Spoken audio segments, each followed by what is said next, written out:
Vamos ler o texto, Mateus 6, 25.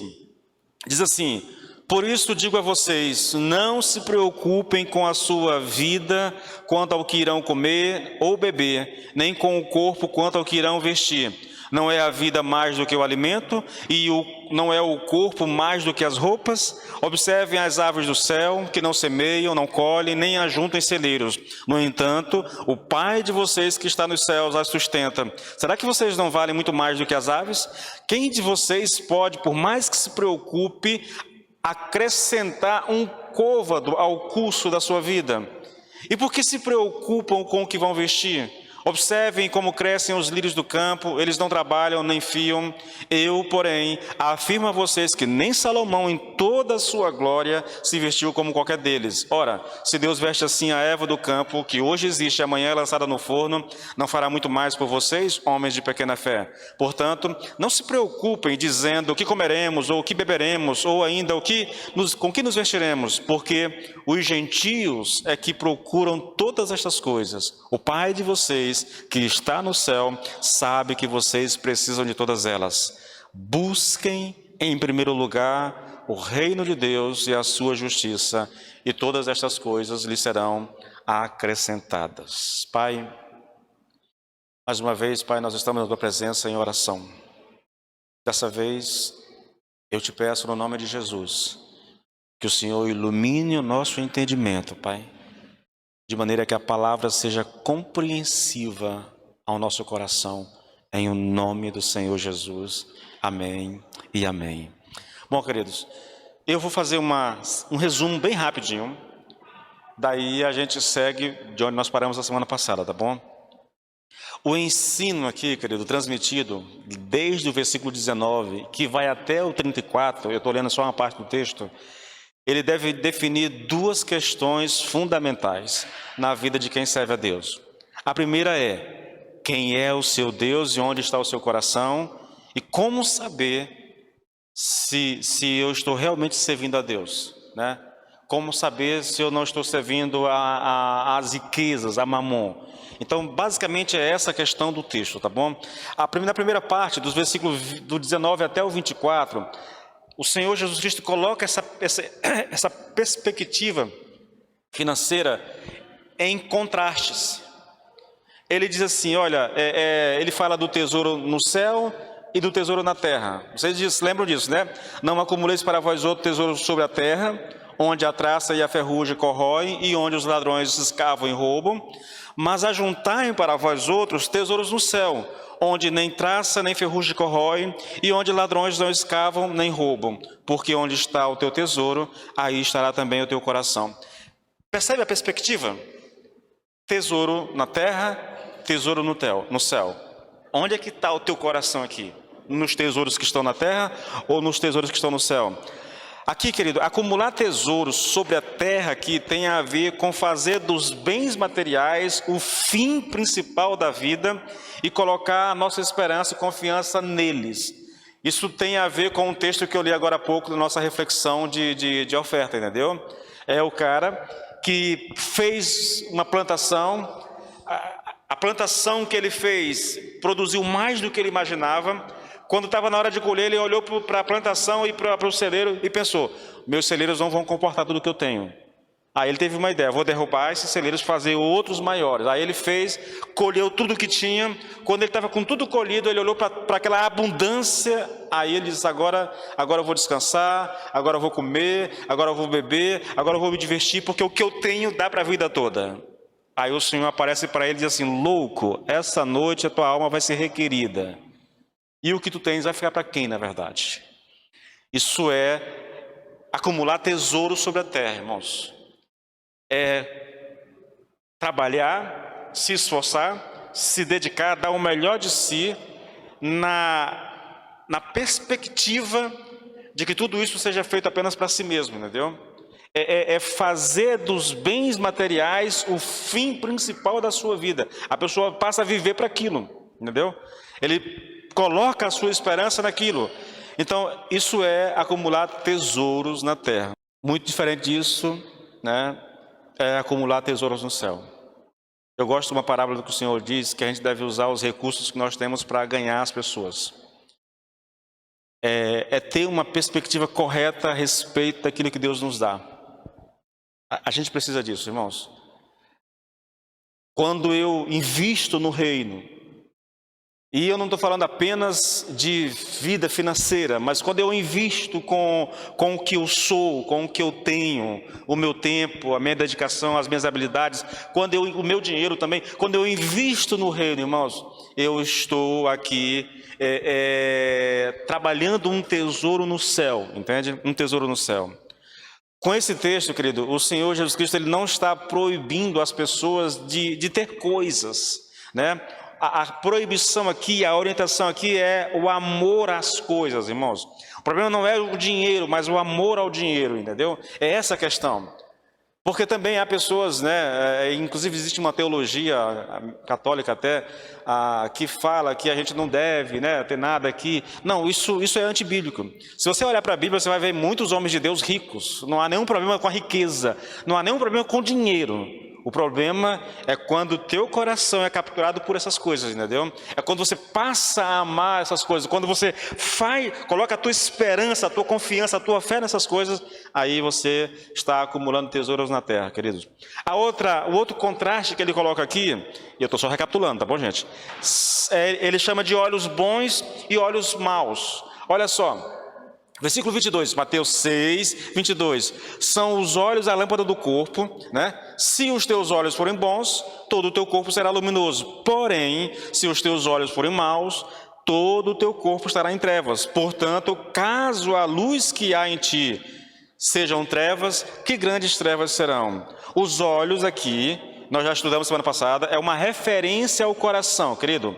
E olhos bons aqui é uma referência a um coração generoso, e olhos maus é uma referência a um coração avarento, cobiçoso, mesquinho, entendeu?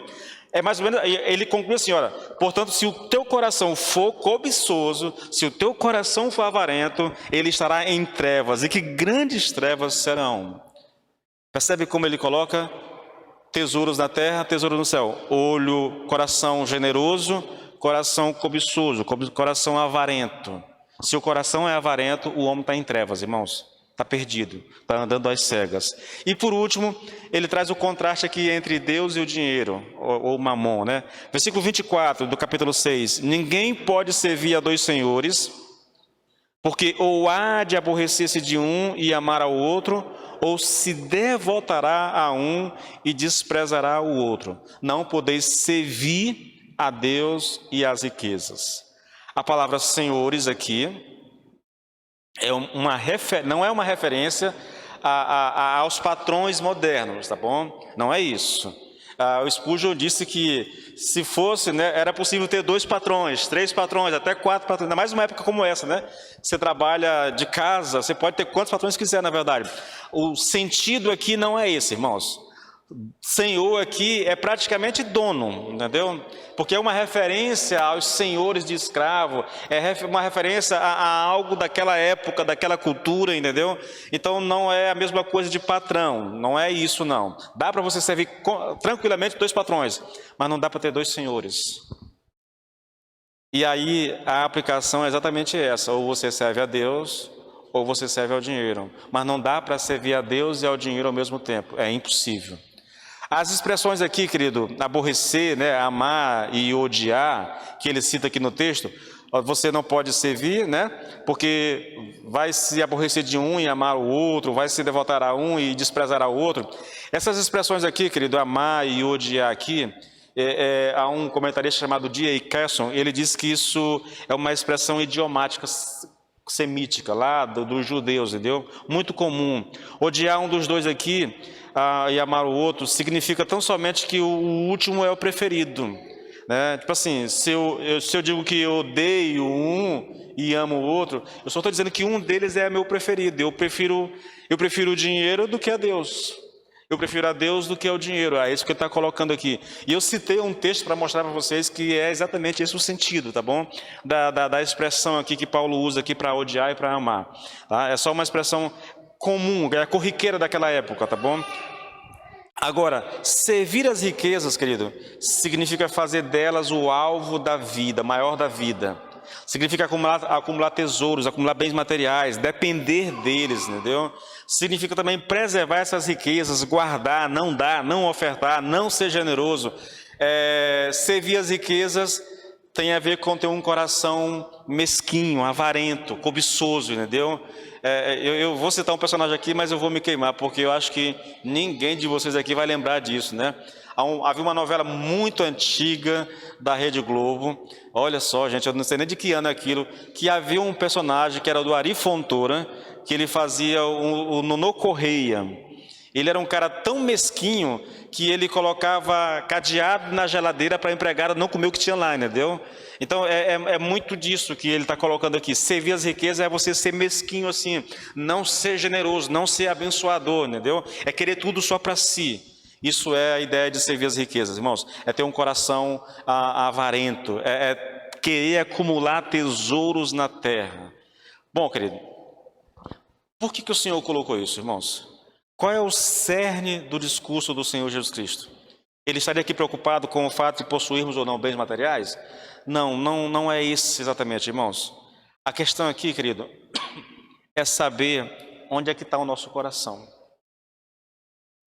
Ele está nos tesouros terrenos ou nos tesouros celestiais? O nosso coração está na luz ou nas trevas? Nosso coração está em Deus ou está nos bens materiais? É essa a grande questão aqui, entendeu? Esses versículos aqui, do 19 até o 24, trata disso. Onde é que está meu coração, na verdade? Queridos, há um perigo de quando a gente fala de riquezas, você diz assim, pastor, isso não se encaixa comigo porque eu não sou rico. Talvez o termo mais apropriado seja bens materiais. Talvez seja esse o termo mais apropriado, entende? Talvez isso descreva melhor a nossa realidade, né? Se o meu coração, querido, estiver nos bens materiais, esse coração estará em trevas. E o meu Deus não será o Deus que criou os céus e a terra, mas será Mamon. Mamon é um termo que o Senhor Jesus Cristo usa para descrever um Deus daquela época, entendeu? O Deus das finanças, lá do dinheiro. É bem provável, irmãos, e há muita gente que vive dessa forma, com o coração nas riquezas, com o coração voltado para cá. Há muitas e muitas histórias, dentro da igreja mesmo, de homens que gastam todo o seu tempo trabalhando, tentando amigalhar alguma coisa, e muitas vezes compromete até mesmo a relação familiar por causa do trabalho, entendeu? Eu acho isso perigoso, querido, eu acho isso muito perigoso, né? Bom, então a questão é, onde está meu coração? Agora, querido,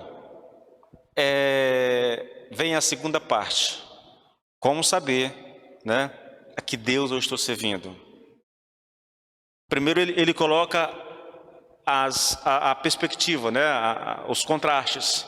Tesouros na terra, tesouros no céu, coração generoso, coração cobiçoso, Deus e riquezas. Agora vem uma demonstração prática para saber onde que de fato está meu coração, tá bom? E é esse o texto que nós vamos passar a estudar. Eu não vou ler, querido, porque eu já li esse texto na abertura do culto, li agora quando eu comecei, então eu não vou ler. Mas a questão agora é como saber a que Deus eu estou servindo, se o Deus criador de todas as coisas, ou a esse Deus chamado dinheiro, ou a esse Deus chamado mamon, tá bom? Então não vou ler o texto, mas o texto vai do 25 até o 34, tá? Que eu já li aqui. Bom, vamos fazer uma conexão rapidinho com o texto de Mateus 19, de Mateus 6, do 19 ao 24, com o do 25 até o 34. A conexão seria mais ou menos assim, irmãos. Só para você ter uma noção de como que o texto está conectado. Aconteceria mais ou menos assim, olha, porque os tesouros terrenos, passageiros, não satisfazem e não duram, porque o coração cobiçoso nos mantém prisioneiros das trevas, porque é preciso escolher entre Deus e o dinheiro, então o Senhor diz, não se preocupem com meras coisas materiais. Ele vai descrever essas coisas aqui no texto, tá bom, queridos? A segunda conexão Aí ele descreve, olha, não se preocupe com o que comer, com o que beber, com o que vestir, né? Não é para você se preocupar. A segunda conexão vem numa forma de pergunta, é mais ou menos assim, olha, é muito fácil dar as costas para a riqueza quando se é rico, mas eu tenho mulher e filhos para sustentar e mal consigo prover comida, roupa e moradia. Então, como é que eu posso viver em paz? Como é que eu posso viver tranquilo se eu tenho que colocar essas coisas dentro de casa, né? Aqui descreve uma pessoa sem condições financeiras que tem que prover para sua casa. Não é razoável que essa pessoa se preocupe com essas coisas? O Senhor vai dizer também não é razoável, entendeu?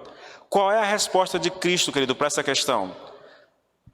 Para esse problema? É mais ou menos assim, irmãos, olha, assim como os bens terrenos podem se tornar um ídolo que toma o lugar de Deus, ao se tornar desproporcionalmente importante, né, quando os bens terrenos tomam uma perspectiva, né, que acabam tirando o lugar de Deus do nosso coração e se transformando num ídolo, também, da mesma forma, as necessidades terrenas podem se tornar uma fonte de preocupações que tomam o lugar de Deus ao alimentar a falta de confiança. Então, veja como os dois textos, eles se casam na verdade. Na primeira parte, nós temos a questão do ídolo, né?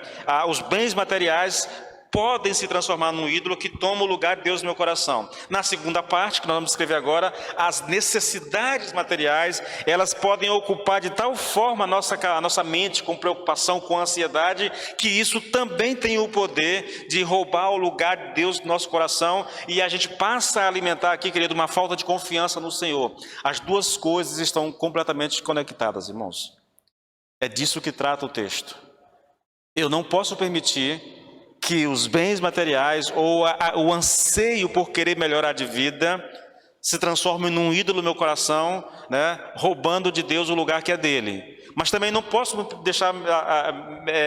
permitir que a preocupação com prover as coisas para casa se transforma em algo tão grande também que roube o lugar de Deus no meu coração. Então eu passo a viver preocupado, eu não durmo mais, eu não tenho mais paz, entendeu? Pensando, meu Deus, como é que eu vou conseguir fazer isso? Como é que eu vou conseguir pagar aquilo? Como é que eu faço isso? E aí a pessoa passa a viver em ansiedade, em angústia. Essa pessoa vai sofrer, essa pessoa vai se desesperar, vai adoecer emocionalmente, vai adoecer fisicamente. Por quê? Porque ela tirou o foco de Deus e colocou naquilo que ela precisa. Eu sei que é complicado falar, querido, dessas coisas, quando há pessoas passando necessidades. Por um lado, eu não sei se isso é egoísmo, né? Eu louvo a Deus porque na igreja nós não temos ninguém, pelo menos até onde eu sei, até onde eu saiba, não há ninguém na igreja passando por necessidade. Talvez não viva como gostaria, mas nunca faltou o que comer, nunca faltou o que vestir, entende? Mas eu sei que para muitas pessoas essa é uma realidade. Eu contei a vocês semana passada que eu já experimentei isso na pele. Eu sei o que é chegar a hora do almoço e não ter nada nas panelas, entendeu? Ver minha mãe desesperada, tentando prover alguma coisa para os filhos comerem e não tem nada para comer, entende? Eu sei o que é isso. Eu sei o que é isso ouvindo a minha mãe sofrer e sei o que é isso ouvindo a barriga roncar, porque não tinha nada para comer, entende? Eu entendo, querido. Mas ainda assim, vocês vão perceber, nós vamos ler o texto, que o Senhor nos convida, irmãos, a confiar nele de tal maneira que mesmo faltando, ainda assim, o meu coração estará tão firme no Senhor que eu não vou ser assaltado pela ansiedade e pela preocupação de maneira doentia, como muitas pessoas fazem, entende? Então eu vou aqui voltar para o nosso texto, deixa eu mudar aqui a tela.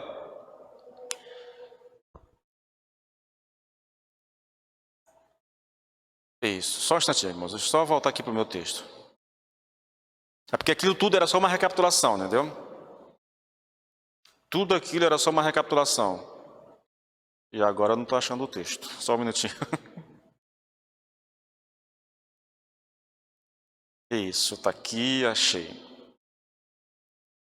Bom, então, nós temos a compreensão, a conexão, a resposta do Senhor Jesus Cristo. Agora nós vamos tentar entender o texto, irmãos. Vamos tentar compreender o que o Senhor Jesus está dizendo nesses versículos do 25 em diante, tá bom? Primeiro ele diz assim, olha, não vivam ansiosos pela vida de vocês, nem pelo corpo, porque a vida é mais importante do que o alimento e o corpo mais importante do que as vestes. Isso aqui é Jesus que está falando, querido. A vida é mais importante do que o alimento e o corpo é mais importante do que as vestes. O que significa? A ideia transmitida é simples. Se Deus te deu a vida, não daria a Ele os meios de subsistência? Estou falando de comida, de bebida aqui. Se Deus te deu um corpo, não daria a Ele as vestes para proteger esse corpo? Porque isso é verdade, Ele diz, portanto, não andeis ansiosos dizendo que comeremos, que beberemos ou com que nos vestiremos. Bom, o que eu tenho que fazer então? Ele diz, querido, buscai em primeiro lugar o reino de Deus e a sua justiça. É isso que ele... Olha, não é para viver assim, né, Senhor? Não é para viver ansioso, não é para viver preocupado, perguntando o que comer. O que eu tenho que fazer então? Se está faltando, o que eu tenho que fazer? A resposta de Deus, querido, é exatamente essa. Busque o reino em primeiro lugar. Faça do reino a prioridade da sua vida, porque se você, irmãos, não sou eu que estou dizendo, não é um conceito meu, não é uma ideia minha, é palavra de Deus. Se eu fizer isso, o Senhor vai prover aquilo que eu necessito. Ele diz, olha, não vos inquieteis com o dia de amanhã. Está dizendo, olha, não paralise o seu hoje pensando no amanhã. Entende? Como é que pastor, se está faltando, qual a orientação? A orientação é simples, irmãos. Talvez não seja fácil de viver, mas é simples de entender. O que eu tenho que fazer? Eu tenho que buscar a Deus. Eu tenho que fazer do reino a prioridade da minha vida. Se eu fizer isso, eu vou traduzir isso aqui, querido, para uma linguagem bem comercial mesmo, tá bom? O Senhor está dizendo mais ou menos assim, olha, cuida das minhas coisas aqui embaixo, aqui na terra, que eu vou cuidar das tuas. Te empenha em fazer aquilo que me agrada, entendeu? Que eu vou cuidar de você. É essa a ideia que vem sendo transmitida, irmãos. Ele estabelece aqui, querido, aquilo que a gente chama de pressuposto, uma premissa, entendeu? A vida é mais importante do que o alimento e o corpo é mais importante do que as vestes. Feito isso, ele vai demonstrar essa realidade para aqueles discípulos, ele vai mostrar isso na prática. Tipo assim, ele vai mostrar uma imagem para que eles entendam qual é o ensino do Senhor Jesus Cristo. Como é que ele faz isso, irmãos? Olha o versículo 26, querido, olha. Ele diz assim, olha, observai as aves do céu. Ele está falando da vida. A vida é mais importante do que o alimento. Então, olha só, observai as aves do céu. Não semeiam, não colhem, não ajuntam em celeiros, contudo, vosso Pai Celeste as sustenta. Agora, ele deu uma imagem para esse povo ver. Ele está querendo ensinar as pessoas como é que eles devem agir, na verdade, entendeu? Então ele transmite uma imagem e agora faz uma pergunta cortante, irmãos, quase que vergonhosa mesmo. Ele pergunta assim, olha, porventura, não valeis vós muito mais do que as aves? Será que para Deus, vocês não têm muito mais valor do que essas aves? Que mesmo não trabalhando, mesmo não ajuntando, mesmo não semeando, o Senhor ainda assim sustenta elas? Será que vocês não valem? Irmãos, eu sei que isso eu li um comentário onde o autor fala sobre essa questão, né? Da dificuldade da gente assimilar isso na hora da angústia. Porque o texto é muito claro, né, querido? Será que você não acredita que diante de Deus você vale mais do que um passarinho? Se você não acreditar nisso, irmão, você está ferrado. Entende? O problema é aplicar isso na hora da angústia, na hora da necessidade. Deixa eu só acrescentar uma coisa, irmãos, que pode ser que eu esqueça depois. Esse texto promete que Deus vai te dar o que você precisa. Esse texto não promete riquezas, esse texto não promete abundância, esse texto promete que você terá o necessário para viver. É isso. Eu repito, eu posso testemunhar disso. Eu passei numa fase mais ou menos de 5 anos, 6 anos, onde Deus não deixou faltar o necessário. O resto eu não tinha. Mas o necessário nunca faltou. Sempre houve um jeito. Uma providência daqui, uma providência dali. Eu lembro uma época, minha esposa estava grávida, se eu não me engano. Eu tinha ganhado neném, não lembro aqui exatamente. Da Emanuela lá na época. E a gente tinha pouco tempo de casado, né? Passando por uma crise já, porque assim que a gente casou, ela saiu do emprego, eu fiquei trabalhando por conta própria, ela engravidou e saiu do emprego, né? Aí eu tive que bancar a casa, pagando aluguel e tudo, a gente estava meio que apertado, e nós tínhamos uma cama, um colchão, mas não tinha a cama. Nós tínhamos um colchão e não tinha a cama, é isso, né? Aí numa reunião da igreja, um irmão, não sei nem como é que ele perguntou lá, eu sei que ele perguntou assim: Adilson, tu tem cama? Eu digo, eu tenho um colchão, uma cama não. Ele disse, rapaz, eu tenho uma cama de casal lá em casa, não tem utilidade nenhuma. Pega lá para ti, né? E aí a gente ganhou. Essa cama ficou comigo até pouco tempo, querido, entendeu? Deus sempre deu um jeito de providenciar, irmãos. Sempre foi assim. O necessário, querido. Então entenda, viu? Entenda. A promessa de Deus para nós não é que Ele vai te fazer uma pessoa rica, uma pessoa... Não, isso pode até acontecer, mas o texto não promete isso, tá bom? O texto promete que Deus vai suprir para você aquilo que você necessita, tá? Necessita. Então vamos continuar bem aqui. Veja, eles chamam aqueles discípulos para ver uma realidade. Ele quer mostrar isso. Ele diz assim, olhem para as aves do campo, não semeiam, não colhem, nem ajuntam em celeiro. Contudo, vosso Pai Celeste as sustenta.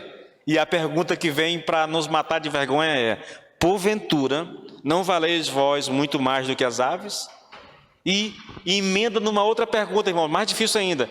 Qual de vocês, por mais ansioso que esteja, possa acrescentar um côvado? Um côvado é essa medida, daqui até aqui, entendeu? Isso é um côvado. Vamos usar a linguagem da NVI, porque é mais clara ainda.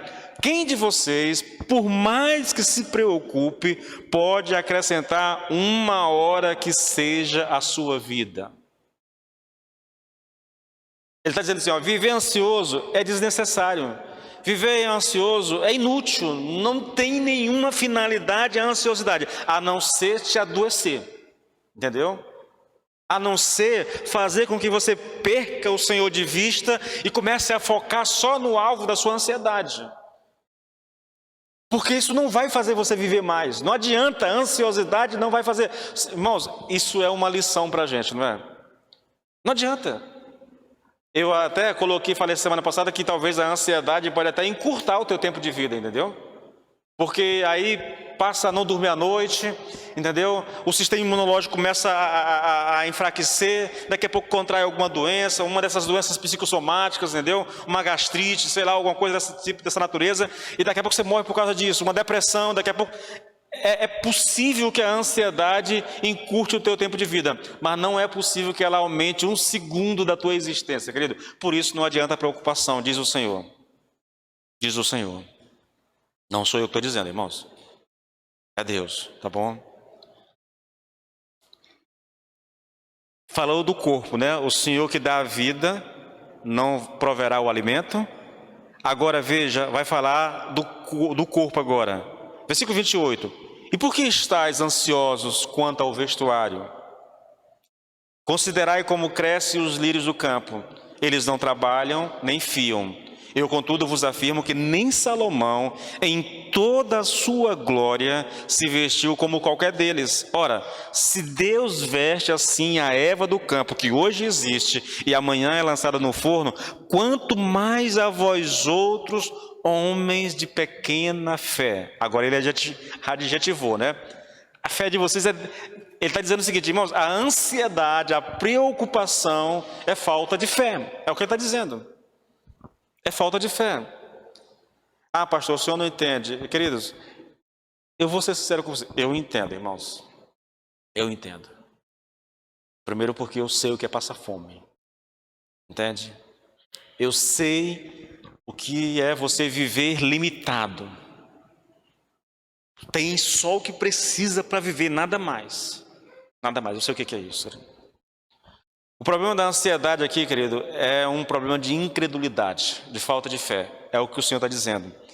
E por que a falta de fé, querido? Porque o nosso coração não está mais em Deus. Porque o nosso tesouro não está mais no céu. Nós nos voltamos para essa realidade terrena. Nós passamos a nos preocupar com bens. Nós passamos a nos preocupar com coisas, querido. Por mais necessária que ela seja, ainda assim a orientação do Senhor é: não foque nelas. Coloque o reino, estou antecipando, coloque o reino em primeiro lugar. Invista no reino. Irmãos, deixa eu tentar colocar algo para você. Está ansioso demais, está desempregado, sem saber o que fazer da vida. Já colocou o currículo aqui, é até ruim, né? Não tem nem onde colocar currículo mesmo. tá angustiado, querido. Eu vou te dar uma dica, querido. Ao invés de ficar em casa, remoendo tudo isso, se lamuriando pela situação, pegue a Bíblia, querido. Vá visitar um irmão. Sério, irmãos. Ah, pastor, você está sendo muito insensível. Não, querido, eu estou tentando obedecer a palavra. Vá visitar alguém, querido.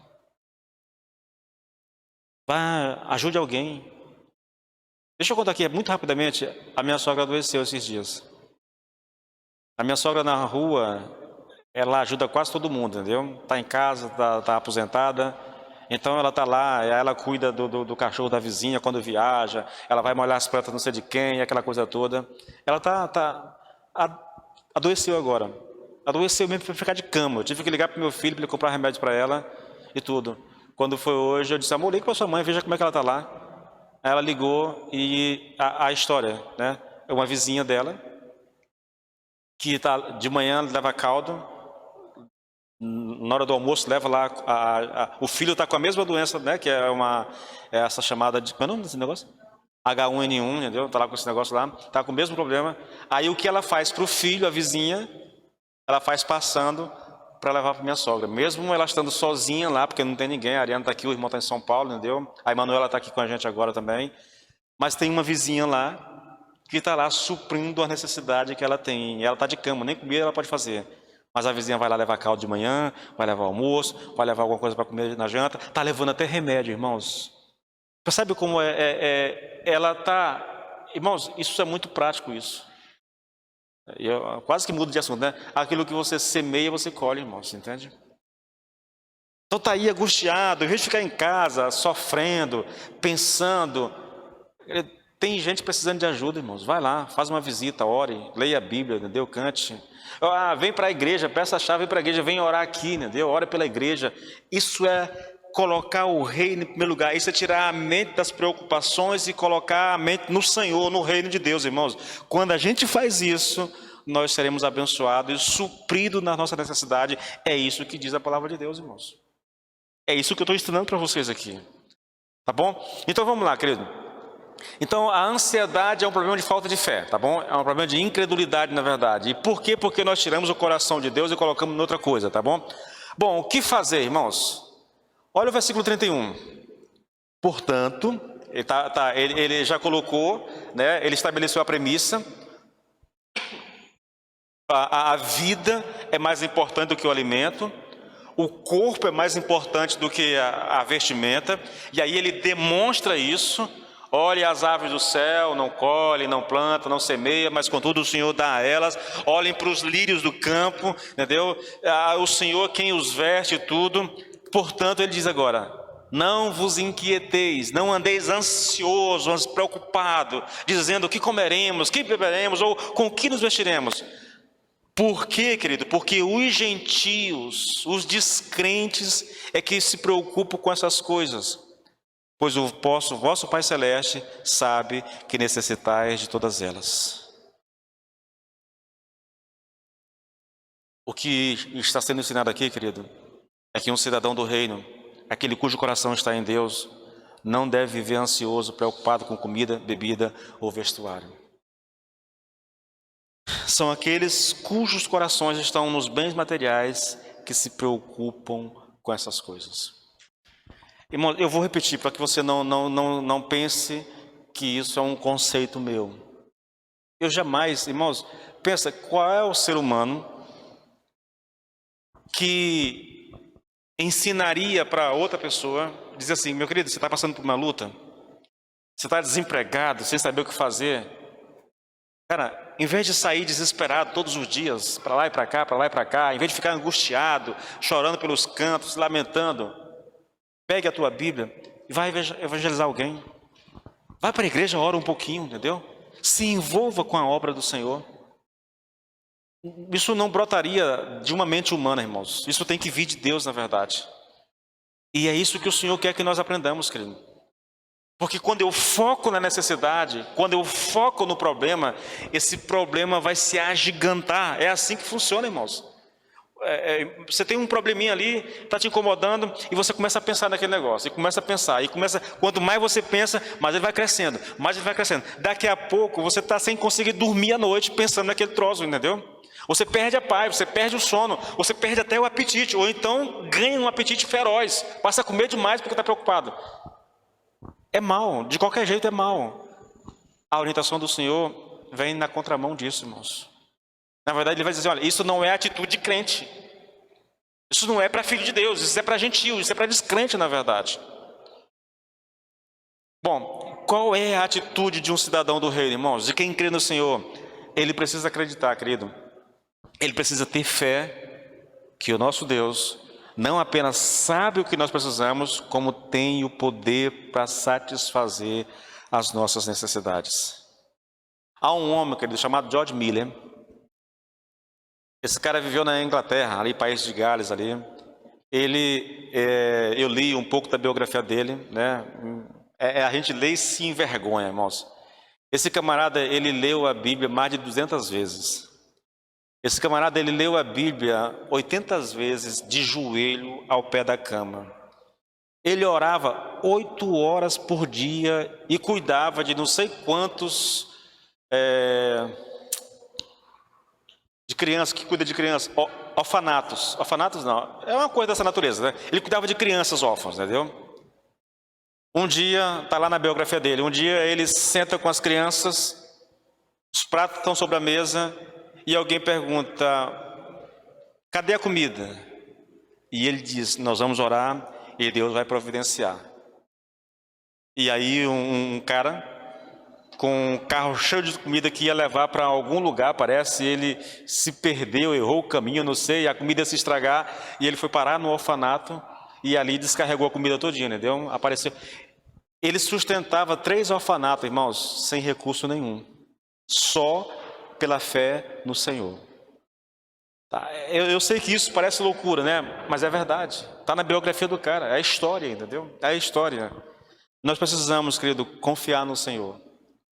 Irmãos, sabe por que nós não experimentamos?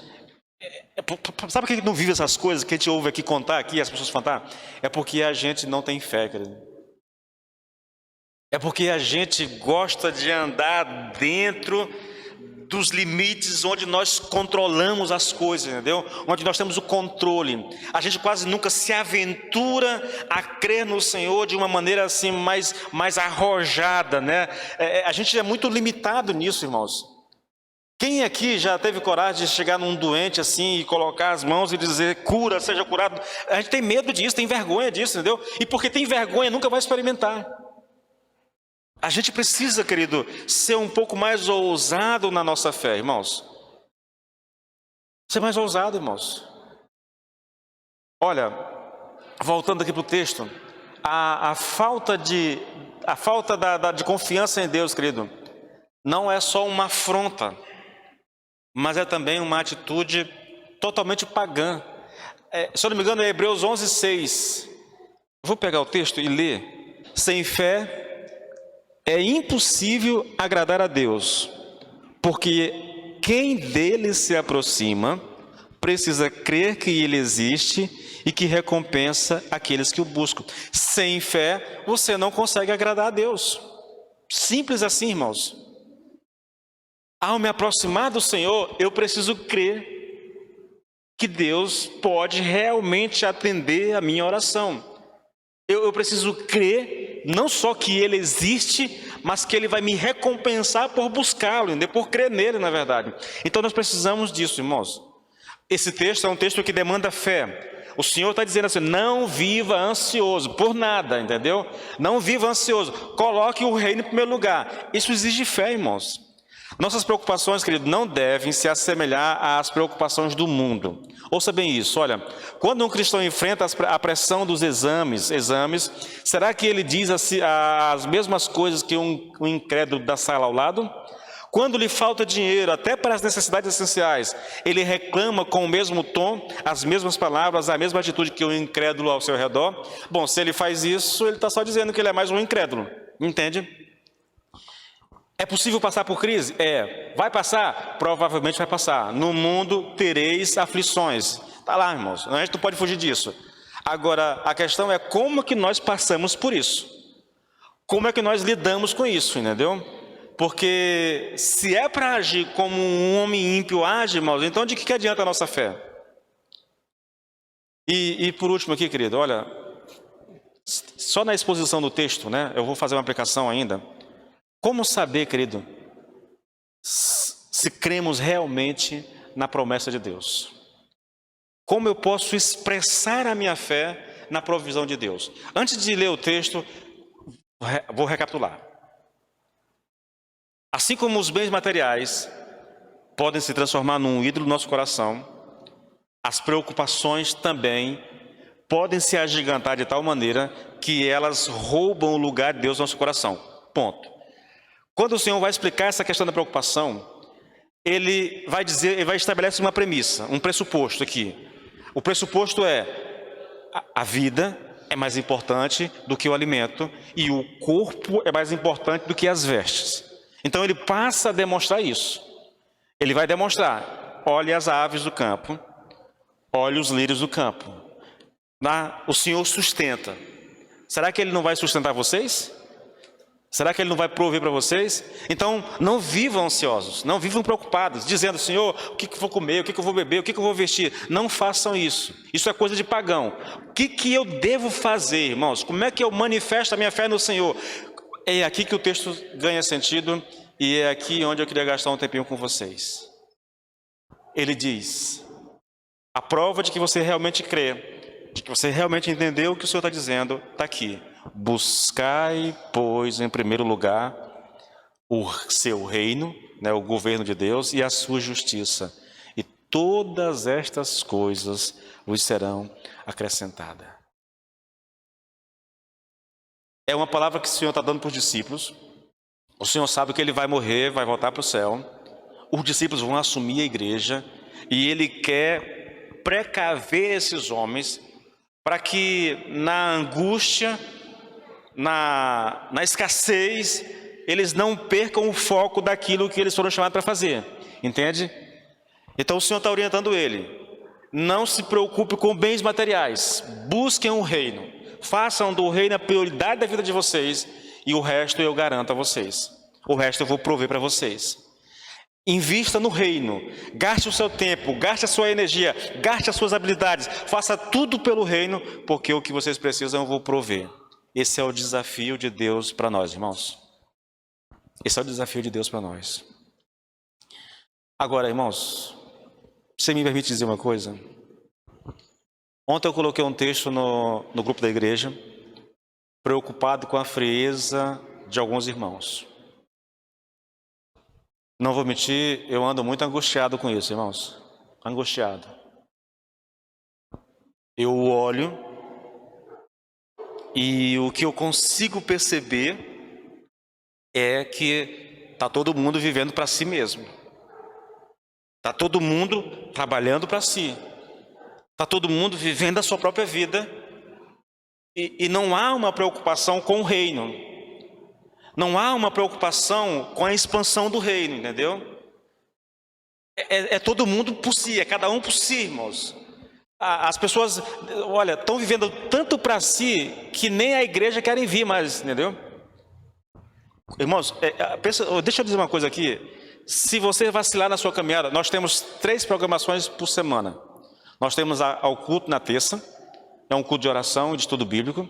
Nós temos as células na quarta-feira e nós temos esse culto no domingo. É só o que nós temos, querido. Ah, pastor, é muito. Querido, não diga um negócio desse não. Sabe, isso é de uma desonestidade. Se você pensa que 3 vezes à noite vir à igreja, participar de alguma coisa da igreja é muito, é porque você não está mais nem aí para o reino, você está preocupado só com você mesmo, entendeu? Porque, irmãos, quando eu me converti, querido, eu vou repetir, vocês vão abusar isso. Culto de oração, terça-feira. Estudo bíblico na quinta-feira. Culto de libertação no sábado à tarde.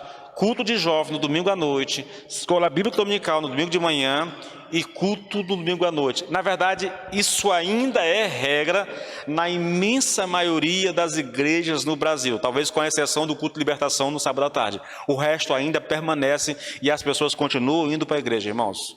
Não me vem dizer que 3 vezes por semana, querido, é muito, porque não é. Irmãos, se você não pode dedicar para Deus 5, 6 horas por semana, que fé é essa? Que Deus é esse que você serve, querido? Sério, querido? Quer dizer que a tua vida é tão importante, as tuas coisas são tão importantes, que de 176 horas por semana, você não pode tirar 6 para dedicar ao Senhor, 2 horas na terça, 2 horas na quarta, 2 horas no domingo. É isso, irmãos? Porque é essa leitura que eu faço. Ah, o que estão fazendo? Vá atrás, querido. Ou estão assistindo televisão, nada contra, irmãos. Quando eu saí daqui, eu já falei para minha esposa, eu vou maratonar um negócio hoje lá com ela, entendeu? A menina não tem que estudar bispo amanhã, ela não tem que ir para a escola amanhã, não vou maratonar uma série que eu estou terminando de assistir com ela lá. Nada contra, querido.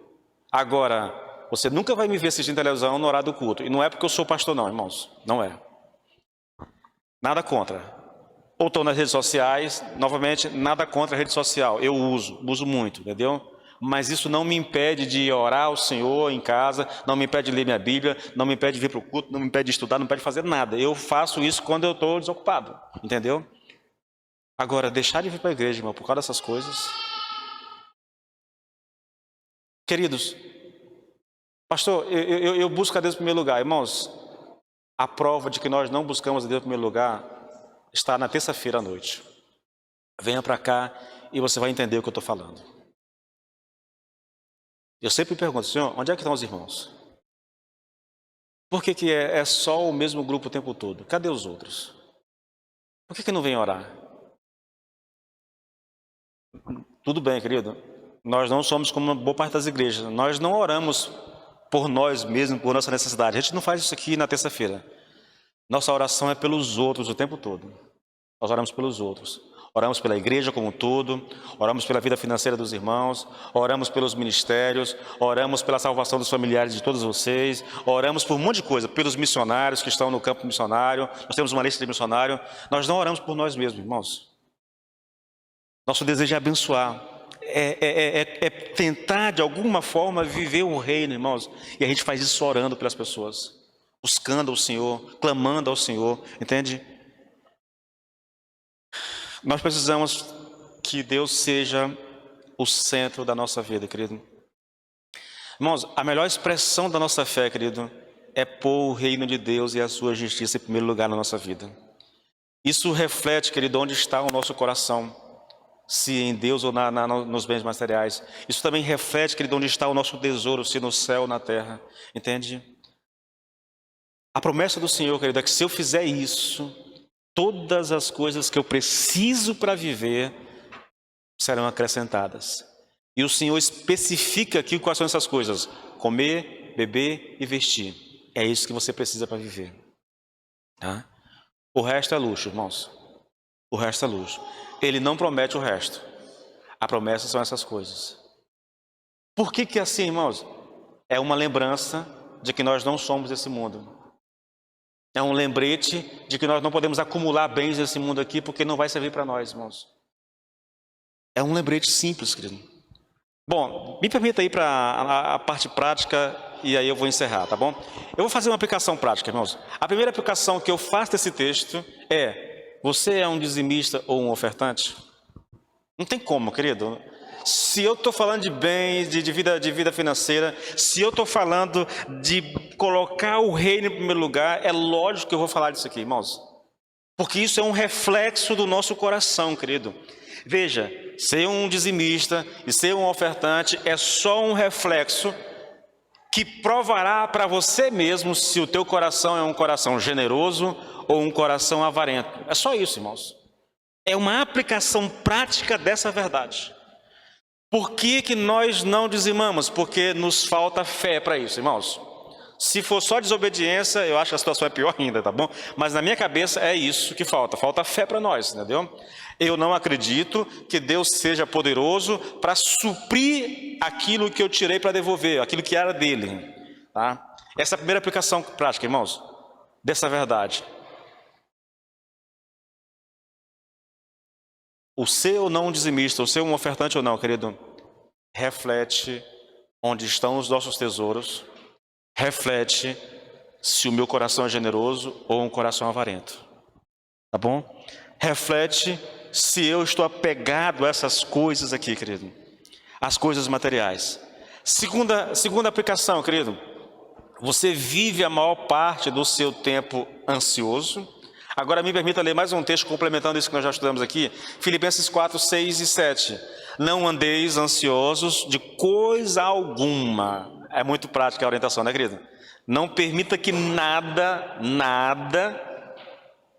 cause ansiedade em você.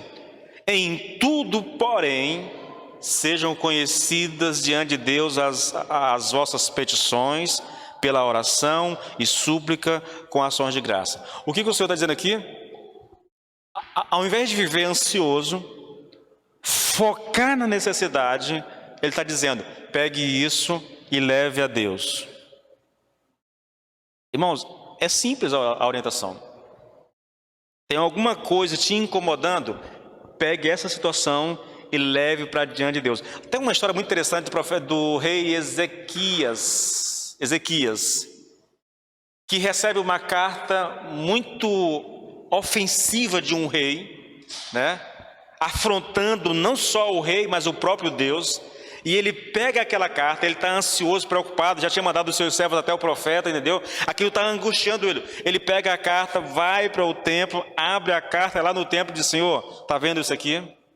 E aí ele passa a fazer a sua oração, querido. Irmãos, isso é um retrato de qual deve ser a nossa atitude diante da ansiedade, diante da preocupação.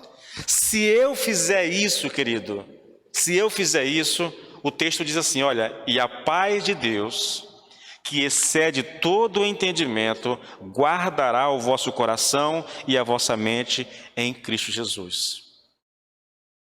Não viva ansioso. Pegue aquilo que está causando a ansiedade e leve a Deus. Faça isso da forma como está escrito aqui. Há uma pregação nossa aqui, isso foi ensinado nas células, entendeu?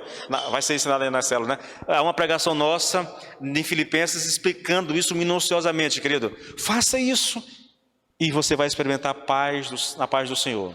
A mesma coisa, irmãos, busque em primeiro lugar o reino de Deus e a sua justiça, e todas estas coisas te serão acrescentadas. São textos que se complementam, irmãos. Trazem uma mesma ideia, um mesmo ensino, na verdade. Não viva ansioso. Coloque o reino em primeiro lugar.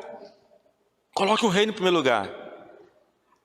Eu tenho consciência, querido, em falar disso. Eu tenho consciência, por exemplo, que existe um tipo de ansiedade que é causada por alguma coisa orgânica, tá bom? Há outros tipos de medicações que causam isso. Com relação a essas coisas, querido, aí é médico mesmo, entendeu? É remédio. Mas, no geral, querido, a ansiedade, ela é falta de confiança em Deus. E por último aqui, querido, novamente uma pergunta. O reino de Deus é uma prioridade na tua vida? Irmãos, eu posso quase responder pela maioria de vocês, e a resposta é não, não é. Não é. Pastor, o senhor está julgando a gente. Bom, pense da forma que bem entender, querido. Se o reino fosse uma prioridade, querido, isso seria visto por qualquer pessoa. Qualquer um no teu convívio perceberia que o reino é uma prioridade. É fácil saber disso, irmãos. Porque isso não inclui apenas a oração em casa, não inclui apenas a leitura bíblica. Isso inclui, querido, tirar do bolso para investir na obra. Isso inclui, querido, abrir mão do tempo de descanso para socorrer alguém. Isso inclui, querido, a participação naquilo que a gente faz como igreja, os cultos de terça, nas células, no domingo. Inclui uma série de coisas que são perceptíveis a quem está vendo, a quem está perto de você, querido. O nosso grande desafio, irmãos, o nosso grande desafio é fazer do reino a nossa prioridade. E você vai me permitir citando um dos textos que eu mais amo em toda a Bíblia, que é Atos 2. Se você tem Bíblia aí, quiser acompanhar o texto, eu vou encerrar lendo esse texto, porque isso reflete, querido, não só a plenitude do Espírito Santo na nossa vida, mas o reino sendo a prioridade da nossa vida. Atos 2, a partir do versículo 42, querido, diz assim o texto: eles se dedicavam ao ensino dos apóstolos e à comunhão, ao partir do pão e às orações. Todos estavam cheios de temor, e muitas maravilhas e sinais eram feitas pelos apóstolos. Os que criam mantinham-se unidos e tinham tudo em comum. Vendendo suas propriedades e bens, distribuíam a cada um conforme a sua necessidade. Todos os dias continuavam a reunir-se no pátio do templo, partiam o pão em suas casas e juntos participavam das refeições com alegria e sinceridade de coração, louvando a Deus e tendo a simpatia de todo o povo. E o Senhor lhes acrescentava diariamente os que iam sendo salvos. Está aqui um texto que reflete a realidade do reino sendo a nossa prioridade, irmãos. É lógico, para que o reino seja uma prioridade na minha vida, eu preciso ser cheio do Espírito Santo, não há dúvida quanto a isso, entendeu? Às vezes eu penso, querido, que algumas pessoas leem esse texto e dizem assim: pastor, mas isso aqui não pode ser vivido hoje. Pode, irmãos. O problema aqui é que nos falta a plenitude do Espírito Santo. O problema aqui, querido, é que falta mais intimidade com Deus. Eu vou repetir, querido, nós somos uma geração que, infelizmente, vive para si. Vivemos para nós mesmos. Dê uma olhada, querido, dê uma sondada no teu coração. O que é que você faz pensando no reino de Deus, querido? Olha para a tua semana, teu dia, tua agenda, e você vai perceber, querido, que não há espaço para o reino de Deus na tua agenda. São as tuas prioridades, são os teus sonhos, é o que importa para ti que está ali. Quando a gente pensa no reino: pastor, eu não posso porque eu estou cansado, pastor, eu não posso por causa disso, pastor, não dá porque, pastor, isso, pastor, aquilo. A gente ouve. Eu, como pastor, recebo muitas essas mensagens: pastor, eu não posso hoje, por quê? Porque aconteceu isso, eu vou fazer assim. Pastor, não dá porque... E aí eu fico ouvindo essas coisas, irmãos. E na minha mente, no meu coração está aqui: meu Deus do céu, o reino não é prioridade, o aniversário é prioridade, a praia é prioridade, qualquer coisa é prioridade, irmãos, menos o reino. Eu tenho orado muito a Deus, irmãos, muito, por um avivamento. Porque essa realidade, querido, ela mata um pastor, sério. Se o pastor não olhar para Deus e fizer do reino a prioridade, do Deus o centro da sua vida, ele pira, irmãos. Porque é angustiante ver que a maior parte dos irmãos não vivem para Deus, vivem para si mesmos. Boa parte, querido, vivem apenas uma religiosidade, irmãos. Eu venho falando sobre isso. Não há vida com Deus. Você olha os status, você olha as redes sociais dos irmãos, você não vê um rastro de um crente, irmãos. É triste isso, querido. É triste você observar isso, sabe? É angustiante você olhar isso, entende?